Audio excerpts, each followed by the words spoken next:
Et j'ai donc décidé aujourd'hui de vous dire la vérité sur les problèmes que nous avons dans le game entre moi et l'autre. Je vais commencer par énumérer le premier problème. Il y a de cela quelques temps, une certaine promotrice culturelle me téléphone, elle me contacte. Allô Coco, salut, j'ai besoin de toi pour un événement au Cameroun, mais la condition... Garde à vous. Voilà, c'est ça. À tous mes soldats et à tous mes soldates. J'espère que le mois été On t'écoute. et que notre Dieu vivant vous a fait grâce de beaucoup de bénédictions, d'argent et même des enfants. C'est clair, c'est clair. Les gars, ça fait un bon bout, vous ne m'avez pas vu sur la toile. Oh shit, oh shit.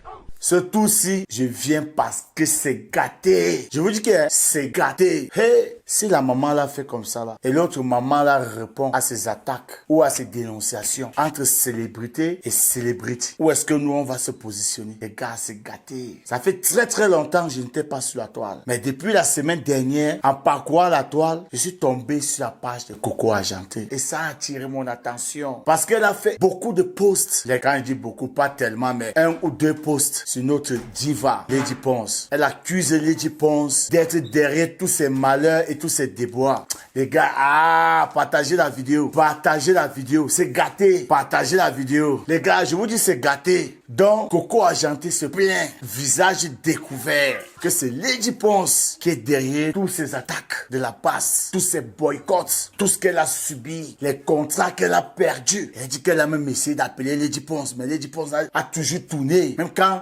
Amazon a voulu faire la paix, nous on savait qu'il va avoir la paix. Le jour de la paix, Lady Ponce dit qu'elle ne peut pas venir parce qu'elle est en train de tourner un clip. C'est en train de sortir. De tout ça, nous tous là, on va seulement attendre le socle là. Si maman Lady Ponce répond, c'est grave. Vraiment, c'est grave. Car sans plus tarder, écoutons la vidéo de Coco Argenté qui se plaint de Lady Ponce. Que Lady Ponce a annulé les plateaux.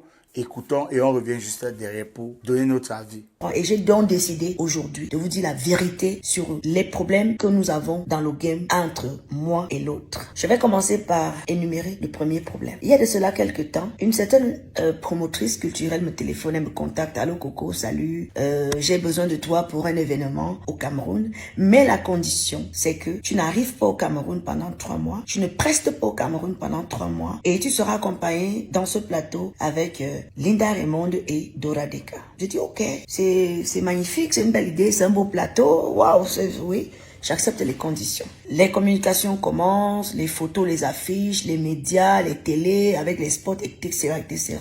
Ça se passe super bien, je suis en Belgique, tranquillement, tranquille. 1 mois et demi après, la dame me recontacte. Elle me dit, coucou Coco, écoute, le staff a réfléchi et on a une autre proposition à faire et voilà, on ne sait pas si tu seras d'accord ou pas. Je dis oui, la proposition c'est quoi? Elle me dit, étant donné que tu es tête d'affiche, on ne peut pas prendre une décision comme ça sans t'en parler, on veut ton accord, etc. Je dis oui, la proposition c'est quoi? Voilà, on voulait sur ce plateau-là ajouter une personne. Donc, Lady, qu'est-ce que tu en penses? Je dis, bah, ça me dérange pas du tout, hein. Ça me dérange pas. Si vous pensez qu'il faut ajouter Lady, c'est magnifique. Même, ça va nous bousculer un peu plus. Il y aura beaucoup plus d'émotions dans cet événement. Moi, j'ai d'accorise, hein. Je trouve que c'est une très, très belle idée. Alors, Linda, la dame me dit, Liliane me dit, ok, formidable, etc. Voilà. Voilà que le plateau est constitué de moi, Linda Raymond, Dora Deka et Lady. Sans souci, les communications se passent sans problème et nous envoie les billets d'avion. Moi, j'étais en Belgique. Linda Raymond était à Paris. Ben alors, comme on devait prendre le même vol, j'ai décidé que je quitte ma famille, mes enfants et mon mari pour venir dormir à Paris parce que le vol était très tôt le matin. Je viens dormir à l'hôtel Ibis à Paris. Le lendemain, je me dirige à l'aéroport. Quand je suis à l'aéroport, je reçois un coup de fil. La promotrice qui m'appelle. Écoute Coco, vraiment, je sais pas comment je peux te l'annoncer. Il y a un souci, etc. J'ai dit, il y a quel souci? Moi, je suis à l'aéroport. Il y a quel souci? Je suis déjà là. Elle me dit, bon, je vais parler de 1000 faits, je vais pas te cacher. J'appelle aujourd'hui parce que j'ai essayé de négocier. Depuis, je négocie. Mais toujours rien. Ta sœur dit que elle n'est pas prestée sur le même plateau que toi. Je dis, waouh, elle n'est pas prestée sur le même plateau que moi. Ça veut dire quoi? Oui, on a essayé de tout faire. Elle est catégorique. Elle ne veut pas prester dans le même plateau que toi. Aussi ou dans, comme ça sort. Elle refuse de prester avec toi. Je dis, waouh. Et il y a quel problème? Elle dit qu'elle ne connaît pas le problème qu'elle a. Je lui dis que, mais, et toi, qu'est-ce que tu en penses? Elle dit, oh, elle ne sait pas. Comme en ce moment-là, ils avaient beaucoup de sponsors, d'où le sponsor majoritaire étaient des gens chez qui elle était égérie. Donc elle dit, c'est la condition qu'elle a donnée. Tu ne dois pas être sur son plateau. J'ai dit ok. Et tu n'as parlé, dit que non, j'ai parlé avec Chop Chop. Chop Chop dit que je lui ai dit. Et voilà, sa décision reste la même. Et je lui dis, qu'est-ce que tu proposes donc que je fasse? Et je voudrais rappeler que bien avant, Liliane de Massoc devait me donner mon argent. Donc elle me propose qu'elle doit me donner mon argent. Et moi je lui dis, elle doit me donner la compte, l'avance de mon cachet. Je lui dis non, j'ai pas besoin de l'avance de mon cachet. Je préfère avoir tout mon argent une fois. Parce que j'ai pas envie d'avoir un petit argent. Moi, je préfère avoir un gros argent pour faire mes business, mes placements, mes investissements. Donc, tu peux rester même avec l'argent de l'avance. Quand j'arrive au Cameroun, tu me donnes tout mon argent. Et je préfère avoir un gros argent qui me permettra de faire quelque chose. J'appelle Linda. Je dis à Linda que, écoute, devais déjà aller au check-in, mais malheureusement, elle me dit que, voilà la nouvelle qu'on m'annonce, que Lady dit que elle ne me veut pas sur son plateau. Alors qu'un plateau préalable qui était le mien, que je l'ai accepté, on me demande que moi, je ne joue plus. Je dis à Liliane, je fais quoi? Elles m'ont demandé de repartir, de rentrer dans ma famille à Bruxelles. Ce que je fais à l'immédiat, j'appelle Lady. Je l'appelle au téléphone. Ce que je vous dis, c'est la vérité. Hein. Je suis pas une gamine et j'assume mes propos. J'insiste sur ça. J'assume mes propos. Je l'appelle au téléphone. Je lui dis, oui, bonjour, c'est Coco. Oui. Je dis, mais j'ai un plateau, je suis tête d'affiche. On me propose, si tu peux jouer sur mon plateau, j'accepte parce que chacune est là pour chercher son argent. Ta présence ne me dérange nullement dans la mesure où ton argent n'entrera pas dans mes poches, mon argent n'entrera pas dans tes poches. On est là pour le game. Nous avons nos familles, nos enfants, nos employés à nourrir. Et l'argent qu'on peut avoir permet aussi à nos employés de nourrir leur famille, de scolariser leurs enfants, de soigner même leurs enfants dans les hôpitaux. Elle me dit, oui, je suis fâchée parce que quelqu'un m'a dit que quelqu'un t'a dit que tu as mon numéro de téléphone. Tu n'as pas mon numéro de téléphone. Quelqu'un te dit, au lieu de m'appeler pour me dire que quelqu'un t'a dit, tu préfères demander qu'on me retire sur un plateau que moi je t'ai accepté. Est-ce que c'est logique? Selon toi, est-ce que tu trouves que c'est logique? Elle dit, en tout cas, moi, je suis à la pompe à essence. Hein. Et à la pompe à essence, elle peut utiliser mon téléphone. Donc, je vais raccrocher. Elle raccroche le téléphone. J'appelle le père de son enfant, Monsieur Blaise Eyoum. Blaise Eyoum, vous allez m'excuser. Hein. Vous êtes au courant de ce problème-là. Donc, je suis obligée de parler de ça. Parce qu'il y a un ras-le-bol où j'étouffe. Et mon attitude commence à déranger les gens qui me connaissent, mes fans, mon public, les amoureux de la culture. Donc, je suis obligée de raconter et dire les vérités aux véritables. Aujourd'hui, je vais dire aujourd'hui la vérité. Je prends mes clics et mes claques. Je retourne retrouver ma famille. Ma famille qui savait bien évidemment que je suis déjà dans l'avion pour le Cameroun. Tous mes enfants sont maman, mais c'est qu'est-ce que t'as, qu'est-ce qui se passe et tout. Je dis non, ça va. J'ai pas envie vraiment de vous déranger avec ça. Ça va. Pendant que je suis en train de repartir en Belgique, Linda Raymond qui est supposée, elle allait au Cameroun. Moi, je savais que, si c'est moi qu'elle ne veut pas, peut-être que Linda est partie. Linda m'appelle. Linda me dit que, la gomme vient aussi de m'appeler là, que ça ne sert à rien que j'aille au pays. Je ne joue pas. J'ai dit, 3 mois de sacrifice qu'on vous a donné pour notre image. Nous avons communiqué même sur ces événements. C'est moi qui ai accepté ma soeur à côté de moi. Et vous me dites au jour d'aujourd'hui que elle demande qu'on me retire sur la scène. Et Linda aussi est retirée de la scène. Et on découvre la nouvelle affiche. Elle est tête d'affiche. Dora Deka est restée et Grâce Deka. C'est une affiche qui était notre affiche où on a commencé à communiquer depuis. Ils nous enlèvent à la dernière minute alors que c'était organisé que quand on arrive au Cameroun, ils nous prennent en charge. Tout de suite, il y aura des caméramans, des télés, des radios, etc. qui devaient nous prendre à l'aéroport. Mais malheureusement, on reste avec les billets d'avion, néanmoins en main, mais on ne part. Moi, je suis pas partie. Moi, j'ai pas voyagé. Linda, elle m'a dit que elle voyage parce que son époux et ses enfants sont au Cameroun. Elle continue le voyage. Moi, je suis retournée en Belgique. Fin de débat. Ça, c'est le premier point. Le deuxième point, je vais commencer par l'événement qui s'est passé il y a peu de temps ici chez Monsieur le maire. Alors, je suis invitée chez Monsieur le maire, Monsieur Yokio Onana, que je cite ici, bien sûr, qui me dit c'est l'incroyable anniversaire de son épouse et il souhaite réellement ma présence et voilà, ce serait bien de se retrouver, d'être ensemble. Il y aura des personnalités, des artistes, etc. J'ai dit, waouh, merci Monsieur le maire, ok. Dans mon calendrier, je m'arrange à être présente. Je m'arrange bien évidemment à être présente. Alors, moi, je suis à Saint-Mélément en journée parce que j'avais un événement là-bas.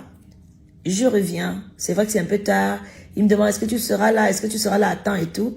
C'est mon black gloire qui m'appelle. Je dis, ok, je suis déjà sur la route. J'arrive à l'événement de la dame de Monsieur le maire à 23h. Quand j'arrive à 23h, l'autre sœur arrive également à 23 heures. Alors, monsieur le maire demande à une équipe de venir s'occuper de moi. Tout de suite, l'équipe vient me prendre devant le portail. Elle est lente avant moi. Moi, j'entre et ils vont m'installer dans le salon de monsieur le maire. Et elle est installée en bas avec Roger Desmaléas, Alain Dester, Madame Dester, et beaucoup d'autres personnes qui étaient avec eux. Il y avait environ 250 à 300 invités privilèges. Ça veut dire qu'il y avait des ministres, des gouverneurs, des préfets, des maires, des artistes, etc., etc., etc., etc. C'était vraiment une soirée VIP, une soirée VIP. Un temps si peu, moi je suis venue avec cette personne, mon équipe, on était bien évidemment dans notre salon en haut. On pétait nos champagnes là, tranquillement, tranquille, c'est l'anniversaire. Monsieur le maire vient me trouver en haut. Je vois les Yves Tangana, tous ces gens-là viennent me trouver, me disent, mais qu'est-ce qui se passe avec ta sœur? Elle est fâchée. Elle a dit qu'elle ne se mélange pas, elle est partie. J'ai dit que elle est partie comment?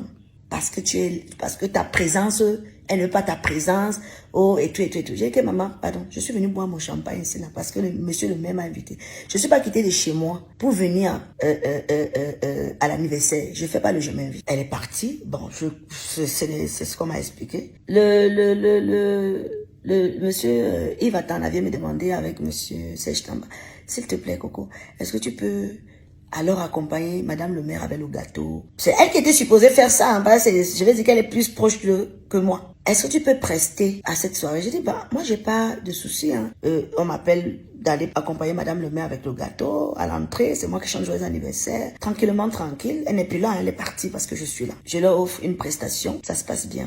Tout le monde est, pourquoi elle a fait ça, et tout et tout. Ça ne fait même pas 2 ou 3, 4 heures de temps, elle est déjà sur internet en train d'insulter, d'avancer des propos, la crise, merci Seigneur de m'avoir ouvert les yeux, tu m'as montré les gens avec lesquels je marche, tu m'as. Tout simplement parce que monsieur le maire m'a invité, ça devient un problème. Non, elle ne veut personne. Il faut qu'elle soit seule. Elle ne veut personne. Personne d'autre qui chante le bicousset, ou elle veut seule, être seule, elle ne veut personne. Je demande, je vais continuer. Un troisième exemple, avant de... Un autre mécontentement. Nous sommes programmés à la Sanza. Alors, monsieur Honoré m'appelle, il me dit, j'ai besoin d'un plateau, Lady, toi, qu'est-ce que tu en penses? Je dis à monsieur Honoré que je n'ai aucun problème. Monsieur Honoré fait l'affiche. Je suppose que quand il me pose la question, il lui a déjà posé la question. Monsieur Honoré nous fait une affiche... oui, etc., Coco, Lady à la Sanza Night Club. Ils se mettent à faire la communication, les caravanes, etc., bien, pendant 1 mois. Ils me donnent les directives à suivre, genre, je ne dois pas chanter à Yaoundé, dans une boîte de nuit mitoyenne, pendant un certain bout de temps, pendant 1 mois, je ne dois pas. J'accepte toutes les conditions. Maintenant, il me dit, pour l'avance, on fait comment? Comme d'habitude, je ne veux pas que tu me donnes l'avance maintenant. Je veux que tu me donnes tout l'argent une fois. C'est ce que je souhaiterais.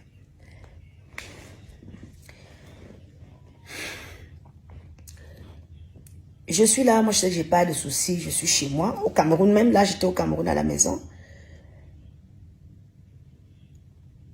Un de mes fils DJ, donc ça veut dire que j'ai un jeune DJ qui est venu me voir, qui voulait du boulot, il voulait animer à tel endroit.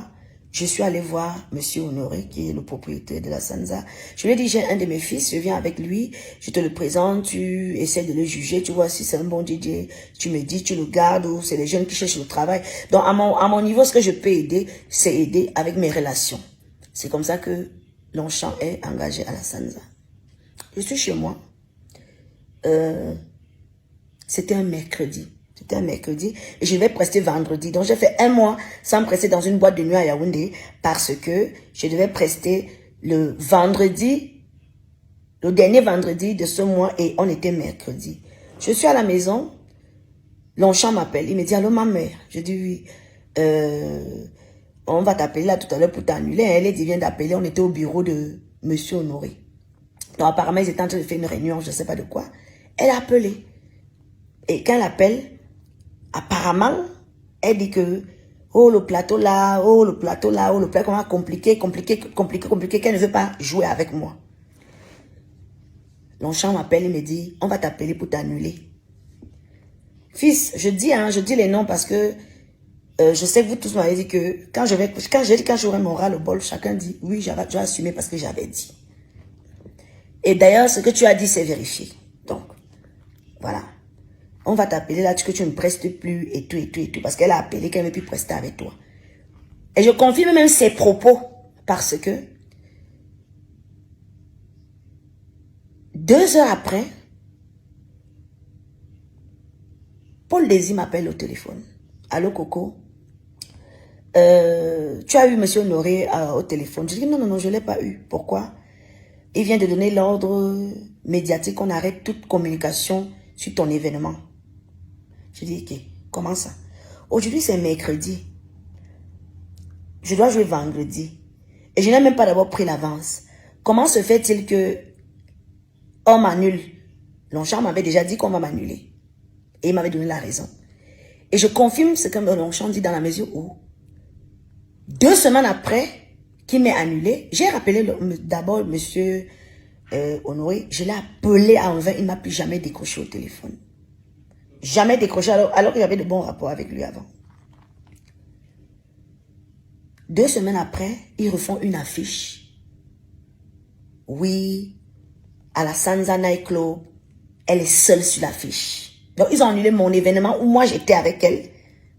Sous ses ordres, je le dis, pour lui refaire une affiche à elle, seule, 2 semaines plus tard. C'est pas les balivernes que je raconte parce que moi-même, j'ai vu cette affiche-là. Et elle a pris ça à la Sansa seule. Je vais maintenant dire aux Camerounais qui sont là que nous sommes tous des Camerounais.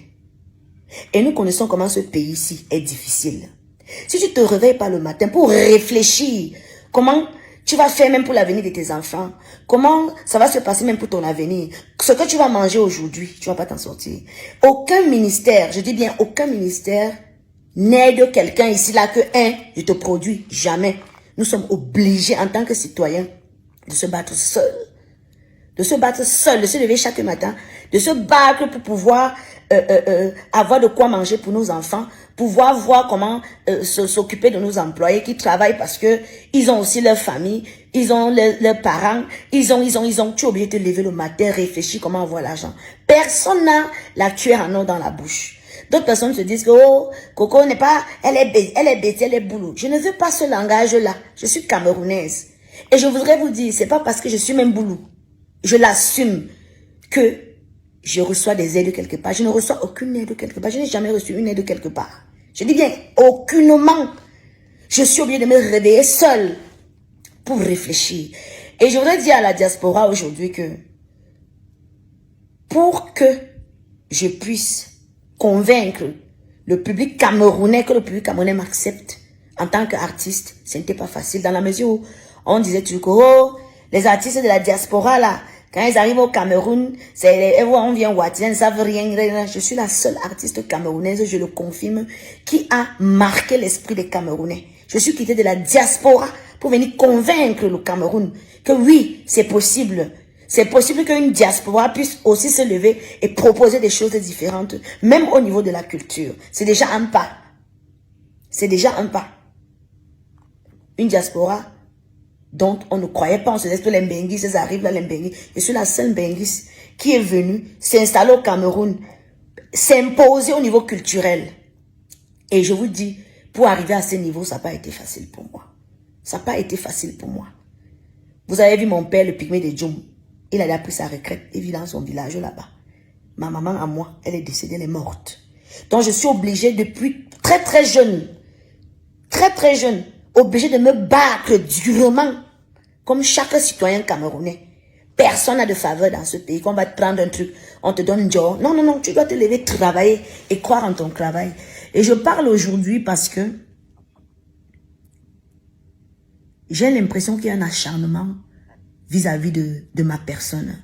Et je commence à comprendre que ça dure un peu trop et c'est à répétition. C'est à répétition. Je vais vous prendre un exemple et je vais expliquer ceci. J'aimerais que le public sache que les réseaux sociaux, c'est une vie virtuelle. Et dans les réseaux sociaux, il y a les gens qui vous montrent un semblant de vie. Il y a des gens qui vont vous dire que oui, ils vivent bien, ils sont riches, ils vous montrent une vie, les grosses voitures, les trucs. Tous ces temps-ci, on a découvert beaucoup de choses qui sont fausses. Beaucoup de choses que les gens vous montrent à travers leur soi-disant vie de rêve qui n'en est pas une. On a vu les musiciens, les influenceurs, les comédiens ici dire comment ils sont riches, comment ils sont riches, comment ils sont riches. Ça nous a toujours trouvé à la toile. À la fin, on trouve que donc ce n'était même pas ta maison. Oui, oui. Nous avons vu les gens nous dire que oh, il a telle voiture, telle... À la fin, on découvre que ce n'est pas ta. C'est pour dire que même au niveau de l'attitude, il y a de la manipulation virtuelle. Il y a la manipulation virtuelle. Ça veut dire que une personne te fait du mal, mais quand elle vient arriver devant vous, elle fait doucement, doucement. Elle vous dit ce que vous voulez entendre. Alors que dans la réalité, il y a beaucoup de blessures. Et je constate que vous faites beaucoup plus confiance à la vie virtuelle qui n'en est même pas qui n'est même pas une vie réelle. La vie virtuelle, c'est ce qu'on veut vous faire voir. Je voudrais dire, hein, je vais attaquer quelque chose. Une personne qui dit aujourd'hui que oh non, le pain du 8 mars est trop cher, le pain du 8 mars est trop cher. Bon, c'est une revendication quelque part pour nous amener à baisser le prix du pain. Oui, les femmes ne devraient plus, on nous donne les nouvelles qu'on ne doit plus porter le pain, on doit plus...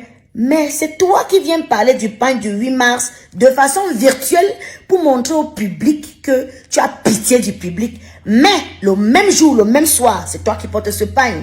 C'est toi qui portes ce pain. Ça veut dire que dans la vie virtuelle, il y a manipulation de l'opinion publique. Parce que oui, elle nous défend. Le Pierre a raison. On ne porte même plus le pain. On ne veut plus le pain. Mais le soir, au spectacle, c'est toi qui portes le pain du 8 mars. Vous ne trouvez pas qu'il y a une manipulation virtuelle qui existe là? Vous ne voyez pas? Vous êtes aveugle? Vous êtes aveugle? Vous ne voyez pas qu'il y a de la manipulation? Et au jour d'aujourd'hui, je voudrais dire, quand les gens me disent, oh, le boycott, est-ce que, je répète et je réitère mes propos. Dis-moi avec qui tu marches, je te dirai qui tu es. Il y a de cela, quelques temps, j'espère que tout le monde se souvient, hein, où un membre de la base, comme on va dire, ils vont m'excuser de les citer, hein, mais je dois le faire, est venu faire une petite vidéo pour dire, oui, je vais dire Coco, j'entends te dire la vérité aujourd'hui. Ta soi-disant sœur, elle est là, elle a envoyé les gens et tout, et tout, et tout. Pourquoi vous ne voulez pas que je croie en ça? Puisque je sais exactement ce que j'ai vécu, que je vis avec elle. Je dis que monsieur Nyat Barano a fait une vidéo. La vidéo, elle est toujours sur Internet, dans les réseaux sociaux, pour dire qu'elle était derrière. Pourquoi vous ne voulez pas que je croie en ça? Alors que je sais exactement ce que j'ai déjà vécu avec elle dans le noir. Alors, aujourd'hui, je m'exprime parce que je veux parler à mon public qui me demande depuis qu'est-ce qui se passe même, qu'est-ce qui se passe, pourquoi Coco 1 est comme ça. Je vous explique la vérité. Et puis, je voudrais dire, chaque personne, chaque citoyen camerounais, je veux parler de la diaspora, s'est levé. D'autres ont pris le Boza, le désert. D'autres ont voyagé dans les conteneurs. D'autres ont voyagé dans les bateaux. Ceux qui sont morts en haut, ceux qui ont continué, les rescapés, se sont en sortis. D'autres ont voyagé normalement. Moi, je me suis battue toute seule pour me faire. Je me suis faite toute seule, je le dis. Oui, je me suis faite toute seule. Toute seule. Je veux dire que j'ai eu même la chance d'être accompagnée par de belles personnes à qui je dis merci aujourd'hui. Et je leur exprime aussi ma désolation parce que ils savent que je ne parle pas généralement, je prends sur moi. Mais à un moment de la vie, je pense qu'il faut parler. Il faut parler. Je me pose une question. Toi qui es toujours en train de rire, faire semblant là. Vous m'avez accusé généralement pas, mais si j'arrive à ce point où je commence à être désagréable dans les réseaux sociaux et que je décide de sortir, c'est parce qu'il y en a marre. Et faites très très attention aux manipulateurs. Faites très attention aux manipulateurs. Les manipulateurs vous montrent un visage doux, un visage d'un innocent. Non, non, non, non. Mais à la fin, c'est quoi? Je vais prendre un dernier exemple. La dernière fois, j'ai eu des quiproquos avec une de mes consoeurs. Je vais citer Claps, qui s'est fâchée. Elle est venue parler dans les réseaux sociaux, etc., etc. Une grande sœur comme l'autre. Qu'est-ce que tu aurais dû faire? Appeler Claps, m'appeler et dire que les filles, asseyez-vous, arrêtez-moi ça. Mais qu'est-ce que tu as fait? Pendant que Claps était en train de bavarder, de parler, de faire des trucs, tu es parti. Appeler Claps maintenant pour qu'elle devienne ta styliste alors que moi je travaille avec Claps depuis plus de 6 ans. J'ai travaillé avec Clap pendant 6 ans. Je veux bien accepter que Clap a travaillé avec beaucoup d'autres artistes, mais il faut savoir qu'il y a des artistes qui ont les auras plus forts et plus positifs. Que quand ils te touchent, tu deviens or. C'est comme ça. Il y a des artistes que quand ils te touchent, tu deviens or. Finalement, tu as pris Clap, c'était pour m'énerver. C'était pour me faire mal. Mais à la fin, pourquoi tu l'as jeté? Tu l'as jeté, tu lui as promis que c'est elle qui va t'habiller à tel endroit. Mais à la fin, tu l'as encore jeté. Tu l'as jeté pourquoi? Parce que tu l'as utilisé le temps que tu avais besoin pour me faire du mal. Et après, tu n'as plus besoin d'elle. On appelle encore ça de la manipulation. Ce que je souhaite au jour d'aujourd'hui, c'est que vous me laissez tranquille. Fichez-moi le camp. Ah oui, je vous le dis. Fichez-moi le camp, fichez-moi la paix. Parce que moi, je ne vous dois rien. Je ne dois rien à personne. Et en même temps, je ne reçois aucune faveur. Je dis bien aucune faveur venant de qui que ce soit. Je suis obligée de me lever comme chaque Camerounais, chaque Camerounaise et me battre de moi-même pour mon avenir, pour l'avenir de mes enfants, de ma famille, de mes employés, de mes danseurs, de toutes les personnes qui sont autour de moi, même mes amis. Je suis obligée de me battre parce qu'en moi, j'ai des responsabilités énormes et énormes et énormes pour que mon père vieillisse bien. S'il vous plaît, fichez-moi la paix. Et je dis non à la diaspora négative. Parce que la diaspora négative aujourd'hui est en train de créer un groupuscule de personnes qui veulent gérer la culture sélective. Est-ce que la diaspora positive en elle, elle n'a rien à dire là-dessus? Est-ce que la diaspora positive, vous trouvez que c'est normal d'humilier les gens alors que nous vivons tous les mêmes déboires? Vous croyez que il y a du privilège quelque part? Il n'y a pas de privilège quelque part. Nous sommes obligés de nous battre tous les... Je suis obligé de me battre comme chaque Camerounais. Je n'ai aucun privilège. Je vous dis aucun privilège quelque part. Je n'ai aucun privilège quelque part. Dans la diaspora négative, le groupuscule de personnes qui sont formées pour mettre les Camerounais mal à l'aise. Si vous voulez, vous avez votre problème de revendication, revendiquer à qui de droit, à qui de droit, à qui de droit. Pourquoi est-ce que cette diaspora autrement positive, où on riait ensemble, on marchait ensemble, on dansait ensemble, on souriait ensemble, veut se diviser pour un problème qui ne nous concerne même pas directement? Certes que ce problème nous concerne, mais vous n'allez pas décrire d'autres personnes qui n'ont même rien à voir dans le couloir où vous voulez nous amener là. Vous voulez nous amener dans un couloir qui n'est pas le nôtre. Je dis non. Et je voudrais demander à l'autre, pourquoi chaque fois qu'une artiste est en compétition avec toi, il faut qu'elle disparaisse. Il faut qu'elle ait des problèmes. Toi, tu n'as jamais de problème. Hein? Pourquoi chaque fois que tu es une artiste avec qui tu as été en compétition, ou que tu vois que l'artiste est un peu, elle existe un peu, on la voit un peu, il faut que l'artiste ait des problèmes. Je m'interroge. Et je m'interroge sincèrement. Au jour d'aujourd'hui, les artistes sont ridiculisés, humiliés. Toi qui es pour la justice pourquoi tu ne dis pas justice pour les artistes qu'on vient bombarder les gaz lacrymogènes dans les salles? Tu ne sais pas que nos enfants regardent ça? Nos familles regardent ça? Nos parents regardent ça? Tu ne sais pas que mon vieux père peut regarder comment on me bombarde les gaz lacrymogènes, il a lavé ses mains? Pourquoi tu trouves que tu ne peux pas aussi dire, comme tu dis justice pour tout, dis que justice pour Coco? Tu dois le dire parce que tu es une artiste qui réclame et qui clame la justice. Parce que tout ce que vous êtes en train de faire fait du mal aux gens que nous aimons. Mais toi, tu marches avec eux. Mais toi, tu ne peux pas dire, ouais, laissons les autres tranquilles. Je répète et je conclue. Dis-moi avec qui tu marches, je te dirai qui tu es. J'en ai terminé. Ok les gars, ça c'est Soldat sans grade. Je sais la vidéo était très longue. C'est une vidéo de presque 35 minutes. J'espère que vous avez suivi. Maintenant, on attend le démenti de maman Lady Ponce. Si c'est le cas que Lady Ponce a fait annuler Coco Argenté sur plusieurs plateaux, non, c'est que non. Moi, je suis fan de Lady Ponce. Moi, je kiffe Coco Argenté, mais je suis fan de Lady Ponce. Honnêtement, si c'est le cas, non, c'est que la maman Lady a dérangé. Non, franchement, si c'est le cas, c'est qu'elle a dérangé. Vraiment, c'est qu'elle a dérangé. Parce qu'on ne fait pas ça à une sœur. Et bon, la seule chose que Coco Argenté nous a pas dit, c'est pourquoi Lady Ponce a commencé à être en froid avec elle. Si c'est le cas, si c'est avéré que Lady Ponce a toujours été en froid avec elle ou est en froid avec elle, ok, est-ce que Lady Ponce peut se lever un matin, réfléchissez un peu et directement être en froid avec Coco Argenté? Non, je ne crois pas. Je ne crois pas. Maintenant, c'est le Soko. Nous tous, on va seulement prendre les vues sur le Soko aussi. On va faire comment? On va seulement prendre les vues sur le Soko aussi. Il n'y a pas deux choses à faire. Ok, les gars. Ciao. C'était bon. Soldat pour vous. Yaman, c'est à tous mes soldats et mes soldates. Garde à vous.